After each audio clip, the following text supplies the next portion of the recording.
యుఎస్లోని JFK ఎయిర్పోర్ట్లో ఒక women తన పాస్పోర్ట్ని ఇమిగ్రేషన్ ఆఫీసర్కి ఇచ్చింది. ఇమిగ్రేషన్ ఆఫీసర్ ఆ పాస్పోర్ట్ చూసి షాక్ అయ్యాడు.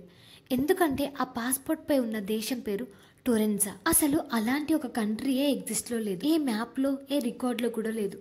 అయినా ఆ ఉమెన్ మాత్రం చాలా కూల్గా కాన్ఫిడెంట్గా మాట్లాడు. ఈ వీడియో ఇన్స్టాగ్రామ్ అండ్ టిక్టాక్లో చాలా వైరల్ అయింది. చాలా మంది ఈ వీడియోకి కామెంట్స్ చేస్తున్నారు. ఏంటంటే ఈ వీడియో నిజమని, అందులో కనిపించే ఉమెన్ వేరే ప్రపంచం నుండి ఇక్కడికి వచ్చిందని. కానీ కొద్ది రోజులకే ఎలన్ మస్క్ సపోర్ట్ చేసిన గ్రోక్ అనే ఫ్యాక్ట్ చెకింగ్ వెబ్సైట్ ద్వారా ఈ వీడియో ఏఐతో క్రియేట్ చేశారని, ఇది ఒక ఫేక్ వీడియో అని చెప్పారు. కానీ ఇలాంటి ఒక వీడియో క్రియేట్ చేయడానికి వాళ్ళకి ఇలాంటి స్టోరీ ఎక్కడి నుంచి వచ్చింది అనుకుంటున్నారా? ఇలాంటి ఒక స్టోరీ 1950లో టోక్యో ఎయిర్పోర్ట్ లో జరిగింది. ఒక మనిషి తన పాస్పోర్ట్ లో ఒక లేని దేశం పేరు చెప్తూ చాలా కంట్రీస్ తిరిగి ఆ కథని బేస్ చేసుకుని ఈ కొత్త ఏఐ వీడియోని క్రియేట్ చేశారని చెప్తుంది. నేను ఈ వీడియో చేయడానికి మెయిన్ రీజన్ ఏంటంటే, సోషల్ మీడియాలో చూసే ప్రతి వీడియోని వెంటనే నమ్మకండి.